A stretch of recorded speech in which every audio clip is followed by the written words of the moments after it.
Alors moi c'est Pierre, bonjour Église, on va continuer à être boosté, puisse ta parole ce matin continuer de nous booster encore.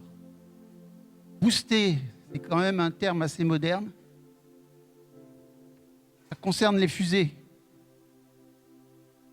Alors, j'ai plusieurs versets, j'ai plusieurs choses à vous partager et ça brûle dans mon cœur. Alors, soyons attentifs, soyons à l'écoute. J'ai 3 versets pour commencer, l'un dans les psaumes, l'autre dans Sophonie et l'autre dans Nombre. Mais même avant ces 3, je voudrais qu'on puisse s'arrêter sur celui-là. Le pasteur vient de dire, il y a quelques minutes, nous ne savons pas ce qui va nous arriver. Il peut dire, veillez et priez en tout temps, afin que vous ayez la force d'échapper à tout ce qui va arriver et de vous tenir debout devant le Fils de l'homme. La force d'échapper. Je vais développer cette pensée, la force d'échapper.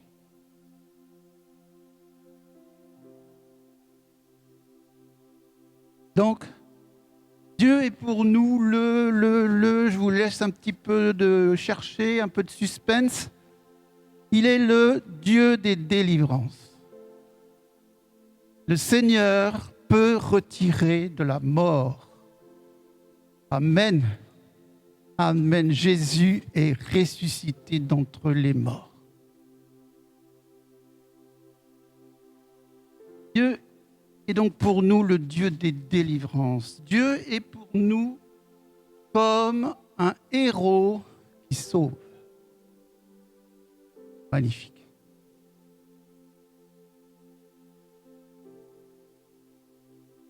Dieu les a fait sortir, les Hébreux.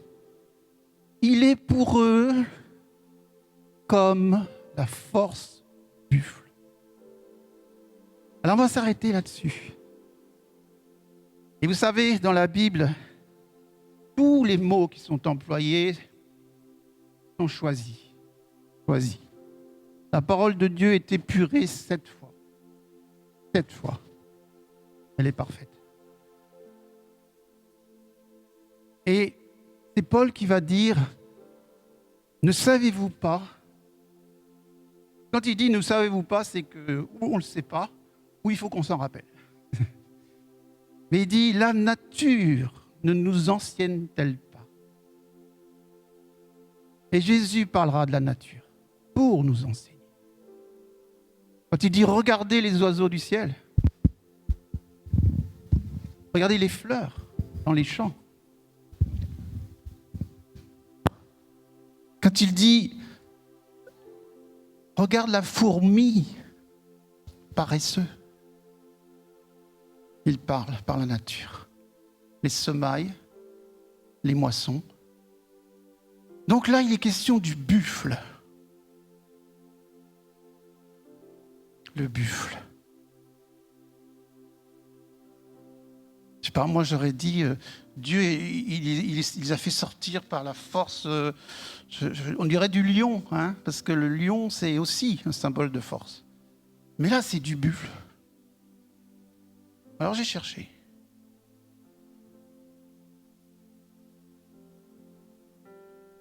Donc il est le Dieu des délivrances.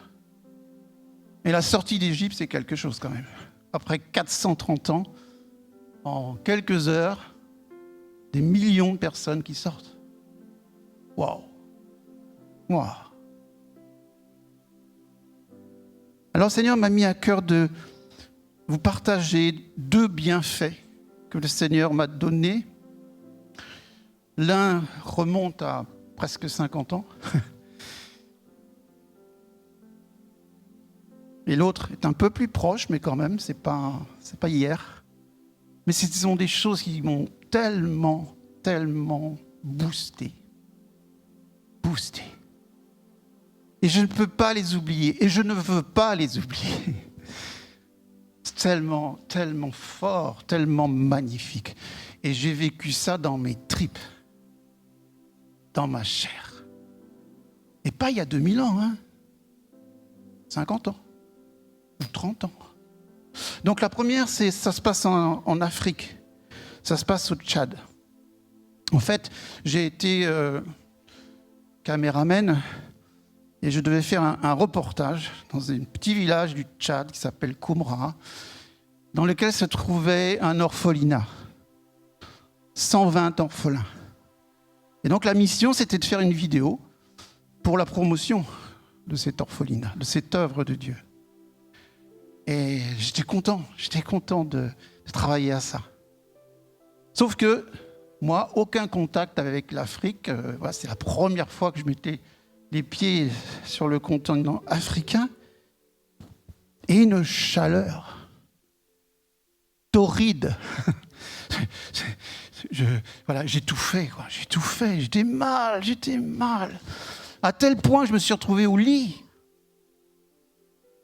Je me suis retrouvé allongé.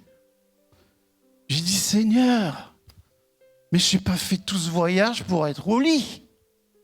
Je savais que j'avais quelque chose à faire de précieux. Et je suis sur mon lit. Et je me souviens, on était dans une case, il y avait une fenêtre, et juste des barreaux, et on entendait la nature. Magnifique, magnifique. Mais alors, très, très chaud. Et donc, je suis terrassé, laminé. Je n'ai plus de force. Je dis, Seigneur, je fais comment? Mais Dieu est le Dieu des délivrances. Et soudainement, sans l'intervention d'aucune main humaine, je n'avais pas de médecin. Hein. Ça fait comme une vague qui se passe sur moi. Et ça commence par les pieds. Et ça monte, et ça monte, et ça monte. Et je dirais en 4 secondes, 1, 2, 3, 4, je suis assis sur mon lit. Je me redresse. Je me lève et je marche. Et je suis guéri. Je suis guéri. Prodigieux. Prodigieux. Et alors, après une pêche. Et donc, alors il pouvait faire 30, il pouvait faire 35, il pouvait faire 45. J'ai fait mon travail avec un enthousiasme et j'ai ramené de superbes images. Merci Seigneur. Le deuxième témoignage, ça se passe en France. Et non, n'oublie aucun des bienfaits de Dieu. Alors celui-là, il est pas mal non plus. Je suis seul chez moi, célibataire. Ça se passe à Enghien, pas très loin quand même. Je suis en prière, jeune converti, et j'ai une vision. Alors une vision, je dors pas, hein, mais ça y est, je suis ailleurs, c'est en couleur, il n'y a pas le son, mais je suis en couleur, c'est en couleur. Bon, qu'est-ce que je vois? Et là, quand on parle de délivrance, oui, j'étais captif à cette époque-là, d'une certaine solitude et d'une souffrance. Je ne me suis pas marié jeune, j'ai dû attendre. Et donc, je vais vous dire ce que je vois. En fait, je suis dans un château fort, dans la cour intérieure d'un château fort. Je suis seul à l'intérieur de cette cour. Et puis je vois le pont-levis qui est fermé. Donc je suis bien à l'intérieur de quelque chose qui est fermé. Et je prie. Quelqu'un est-il dans la souffrance? Qu'il prie. Et je prie, et je vois, alors je prie en langue. Je ne sais pas si vous avez remarqué, mais quand on prie en langue, c'est cyclique. C'est-à-dire, c'est l'impression de quelque chose de répétitif, puis après on passe à autre chose. D'accord? Et qu'est-ce que je vois? Je vois tout un engrenage, avec des petites roues, des grandes roues, et cet engrenage actionne le pont-levis. Et donc, à mesure que je prie, le pont-levis s'abaisse, s'ouvre. Et je vais même plus loin. J'arrête de prier, le pont-levis s'arrête. Je reprends ma prière, le pont-levis descend. Et ça descend, et ça descend. Et qu'est-ce que je vois au loin? Ça se passe comme au Moyen-Âge. C'est-à-dire, je vois un cavalier sur un cheval. Le cheval, il a une robe avec un liseré rouge. Et dessus, il y a un cavalier. Au début, c'est assez lointain. Et puis, il se dirige vers moi. Et à mesure qu'il se dirige vers moi, j'ose pas regarder. J'ose pas regarder. Parce que je sais que c'est le Seigneur. Et donc, je m'agenouille, comme ça. Et puis quand je sens qu'il est tout près, qu'il est là, quoi, j'ose quand même lever la tête. Et qu'est-ce que je vois? Je ne vois pas le visage du cavalier, parce qu'il a un aume. Et pour moi, la belle aumière, ça me parle. D'autant que ce aume, il est comme le logo de l'Église, c'est-à-dire ça fait une croix. C'est ce que j'ai vu. Et c'est pas resté là, c'est qu'après, alors c'est magnifique. Et qu'est-ce que fait le cavalier? En fait, il ne descend pas du cheval. Il me prend et il me met devant lui. Lui, il est derrière, hein, et il me met devant lui et il me donne les rênes. Et après, j'abrège parce que je ne vais pas passer la matinée. Mais en tout cas, voilà. Ça, c'est le Dieu des délivrances.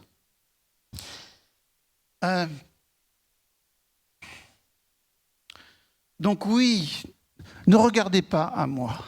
Regardez au Seigneur. Regardez au Seigneur. Et quand dans cet orphelinat, j'étais en mesure de faire ce qu'il fallait faire, vous savez, j'ai réfléchi, j'ai dit, mais Dieu n'a pas fait ça pour moi, pour mon petit nombril. Il y avait 120 orphelins. Dieu est le Père des orphelins. Il a fait ça pour les orphelins. Alors, on va revenir à notre buffle. Et je vous propose une vidéo. Donc, c'est une vidéo assez exceptionnelle à mes yeux. Et vous allez comprendre la force du buffle. Un buffle qui va devoir combattre 5 lionnes. À vue humaine, on se dit, c'est fini, hein. C'est plié. Hein. Et vous allez voir la force de ce buffle. On peut y aller? Donc c'est celui-là. Alors ça peut peser jusqu'à 1 tonne. Hein. Mais c'est redoutable. Redoutable.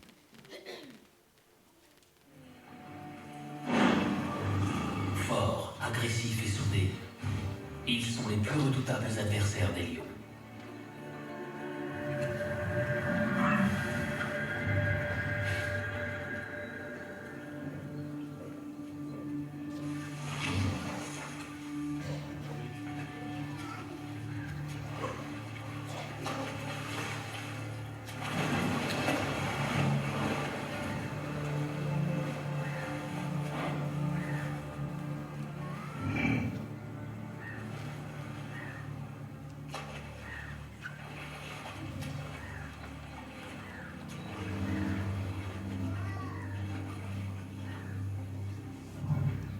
Ce mâle ne prend même pas la peine de s'enfuir. Il est trop gros pour avoir peur. Il pèse 900 kilos, soit plus que ses 5 lionnes réunies.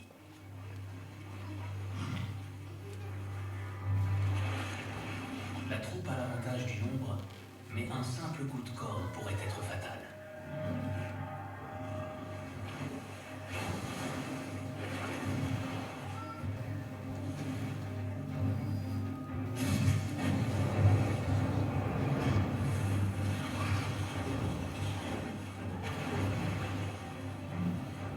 Pendant qu'une lionne fait diversion, ses sœurs attaquent par derrière.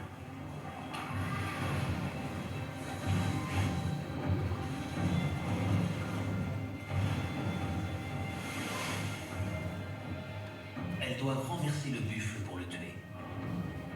Mais dans l'eau, elles perdent très vite leurs appuis.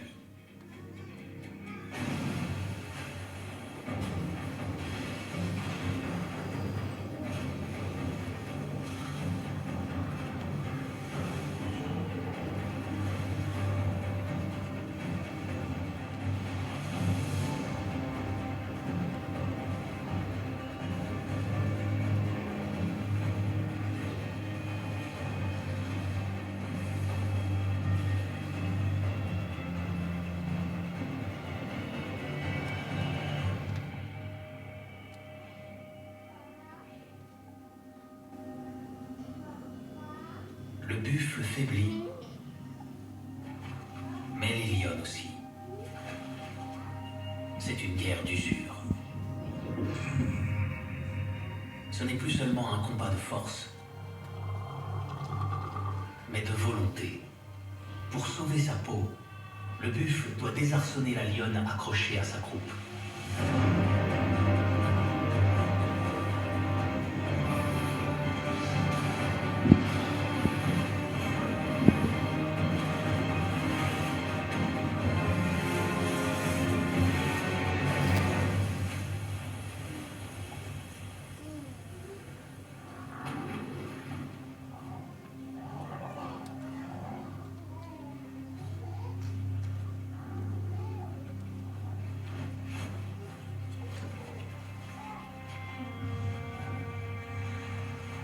Grâce à son cuir épais, le buffle se remettra de ses blessures. Voilà. Quelle confrontation.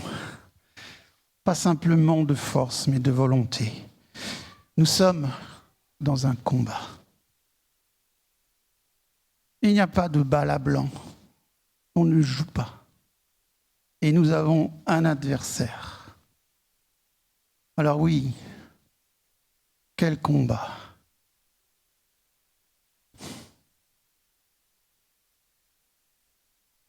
Il m'a donné la force du buffle. Il m'a donné la force du buffle. Je crois que c'est Jésus qui parle ainsi. Et il verse sur moi une huile fraîche.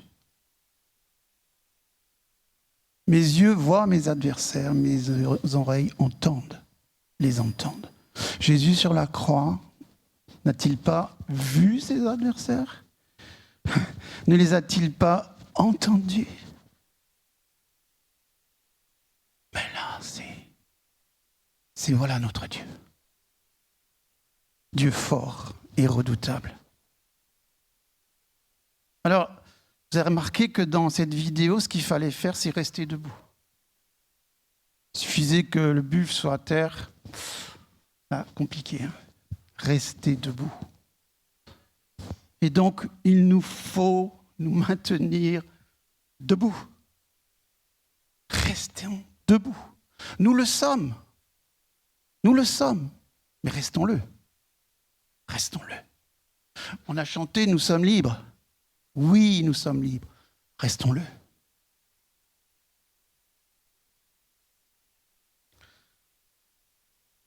Je vais prendre un autre passage dans la Bible où il s'agit de Paul et ses amis. Et ils vont passer par grosses difficultés. Et voici ce qu'il écrit. Alors, attendez, excusez-moi, parce que... Non, alors je vais vous le lire parce qu'il n'y est pas.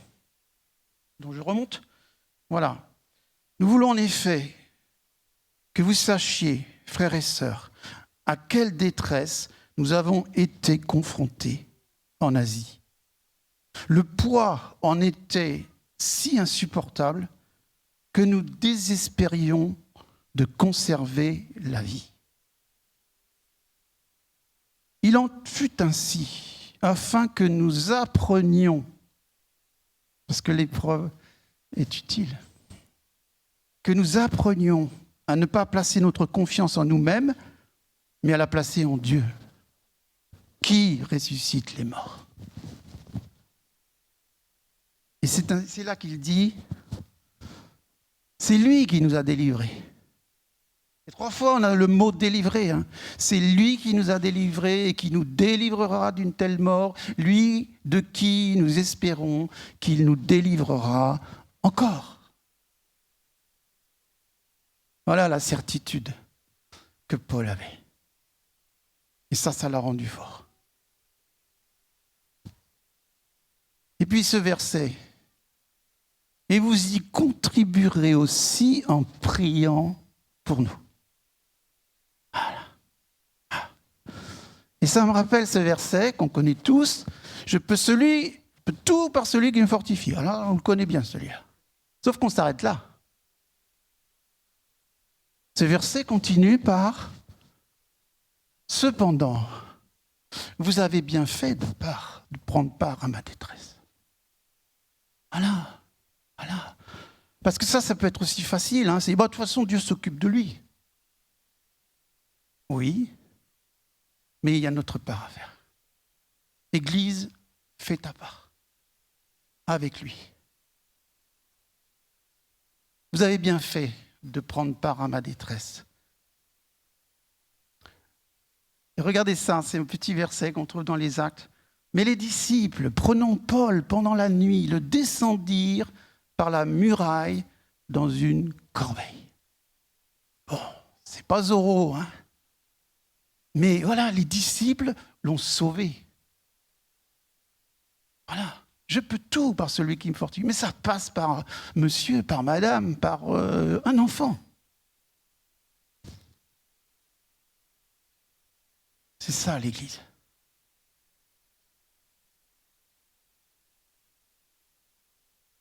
Alors, on va revenir sur ce que le pasteur Josué nous avait enseigné, il y a ça quelques dimanches.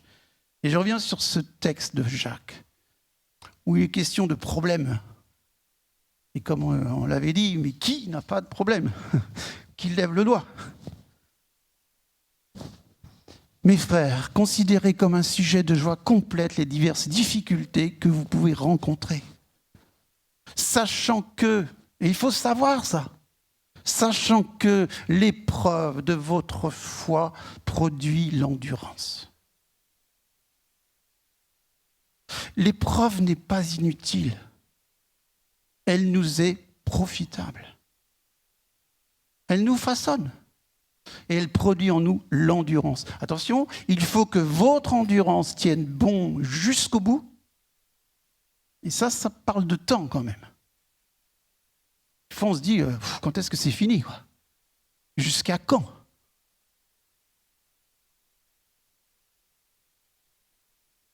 Donc, jusqu'au bout, afin que vous soyez parfaits sans défaut et qu'il ne vous manque rien. Et là, je suis sûr, à la fin du culte, on aura le psaume 23. L'Éternel est mon berger, je ne manquerai de rien. Alors mes amis, là on a une promesse et qui passe par les épreuves pour qu'on soit parfait, sans défaut, accompli, qu'il ne nous manque rien. Moi je veux ça. Je veux ça. Seulement, vous ne pouvez pas l'avoir sans les souffrances. La vie chrétienne, ce n'est pas le Club Med. Souvent, je dis ça. Vous savez, j'ai plusieurs années de vie chrétienne, responsable d'une école. Ah là là, je ne vous dis pas tout ce qu'on a dû endurer. Et à la limite, c'est tous les ans. Tous les ans, c'est un défi. Seulement aujourd'hui, je me suis devant vous, solide, aguerri et capable d'enseigner. Donc, il ne vous manquera de rien, on ne manquera pas d'épreuves. Ça veut dire ça. Hein? Dieu pourvoira nos besoins, on ne manquera de rien. Là, avec un passage comme ça, Jacques avait compris que pour que cette parole s'accomplisse en nous, ça passe par les difficultés. Et si, je dirais, on aborde les difficultés avec cette perspective, ça change quand même pas mal. Parce que sinon, on va se plaindre. On va dire, mais c'est pas normal. Mais il y a une malédiction sur moi. Doucement. Doucement.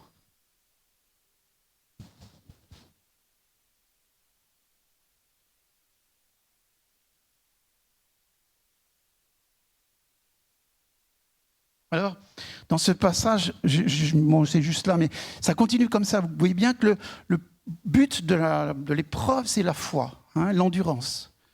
Et puis ça continue, il est dit qu'il ne vous manque rien, mais s'il vous manque la sagesse, si vous manquez de sagesse, parce que l'épreuve, c'est aussi ça, c'est nous façonner pour que nous puissions avoir la sagesse de Dieu. Et là, quand il y a des choses difficiles, il nous faut la sagesse. Sinon, on fait n'importe quoi. On décide n'importe quoi. Donc la sagesse, essentielle. Essentielle.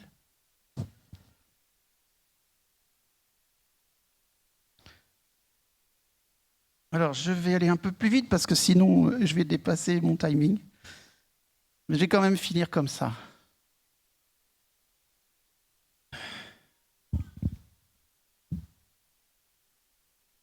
Tout ce qui nous arrive ne vient pas de Dieu. Je crois je m'adresse au pasteur, il faudrait vraiment prêcher là-dessus. Tout ce qui nous arrive ne vient pas forcément de Dieu. Et ça, c'est très subtil. Parce que si on croit que tout ce qui nous arrive vient du Seigneur, mais alors il n'y a plus de combat. Sinon, qui je vais combattre? Le Seigneur lui-même?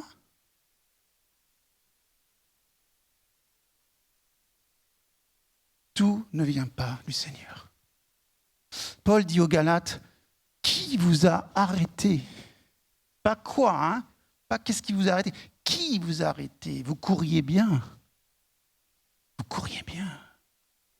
Qui vous a arrêté?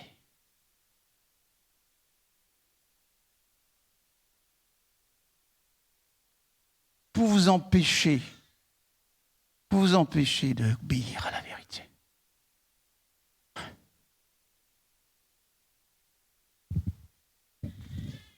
Alors, je vais un peu abréger. Voilà. Vous qui criez bien, qui vous a arrêté pour vous empêcher d'obéir à la vérité? Donc là, c'est pas le Seigneur qui empêche. Hein. Le Seigneur ne va pas empêcher ce qu'il veut. Du tout.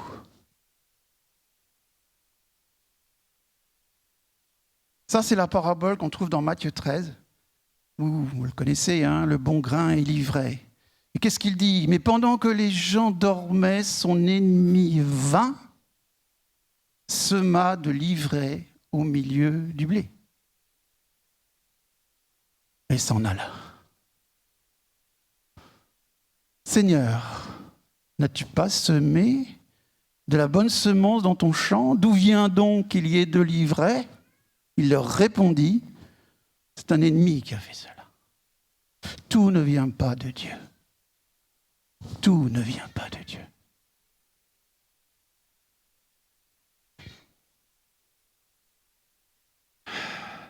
Je vais finir avec ça. Alors brièvement, il me reste là 5 minutes. Donc là, on voit des difficultés. Le buffle qui rencontre de gros problèmes quand même. Paul, qui désespèrent de la vie. Ça y est, on va y passer, quoi. Vous savez, j'ai vécu des choses comme ça où je me suis dit, mais Seigneur, si tu fais rien, mais on est cuit, quoi. On est mort. Et donc, je voudrais juste vous rappeler ce passage qu'on trouve dans Ésaïe 36. Qu'est-ce qui se passe? C'est Ézéchias, le roi Ézéchias, un bon roi, qui avait à cœur d'obéir au Seigneur. Et puis, qu'est-ce qui se passe? Il se prend une guerre. Voilà. Non seulement il tombe malade, mais il se prend une guerre. Et les Assyriens viennent assiéger Israël.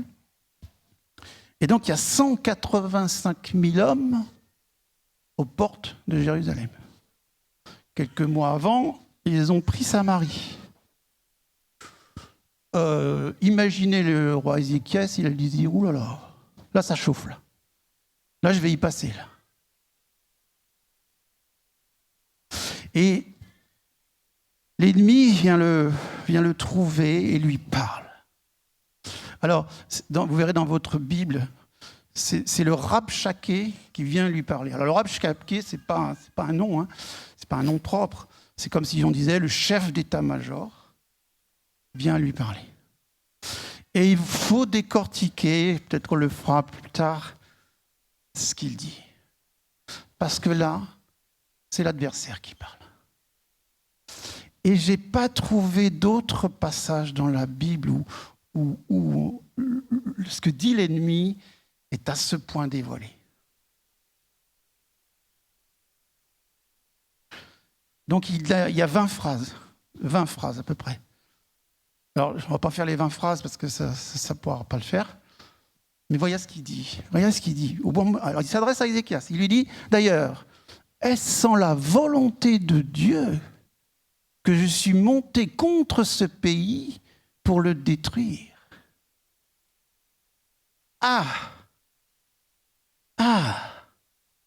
Ça veut dire que Dieu l'a mandaté. L'Éternel m'a dit. Ah ouais, l'Éternel m'a dit. Et vous savez, attention, avec l'Éternel m'a dit. Que de dégâts. Que de dégâts. L'Éternel m'a dit, monte contre ce pays et détruis-le. Depuis quand Satan obéit au Seigneur? Il est la désobéissance même, la rébellion même. Et là, regardez cette parole, mais tellement perverse, tordue, trompeuse.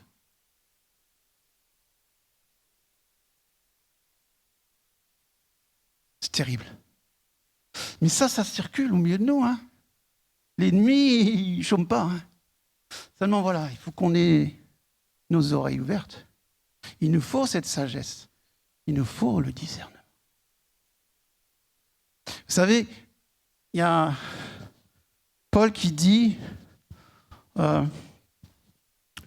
vais terminer avec ça, hein,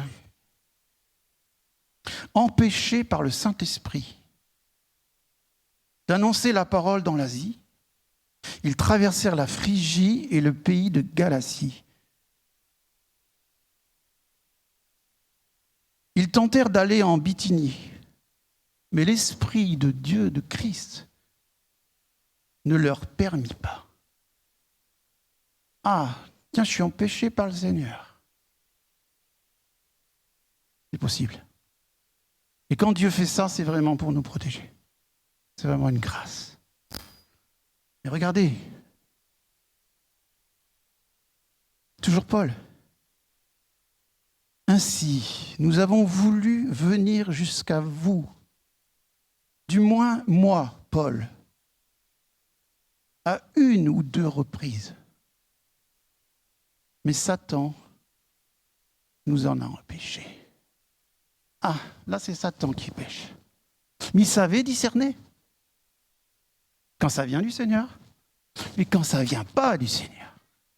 Tout ce que nous vivons ne vient pas forcément de lui. D'accord? Voilà, c'est tellement, tellement important d'intégrer ça. On est d'accord? Donc, oui, il est le Dieu des délivrances. J'ai pu en témoigner. Et j'aime les témoignages le matin. Nos deux baptisés il y a quelques jours, voilà, ils sont sortis d'Égypte. Hein. Ils sont sortis d'Égypte. Parce que Dieu les en fait sortir par sa force souveraine. Mais ce n'est pas pour y retourner. Hein. Quelle grâce.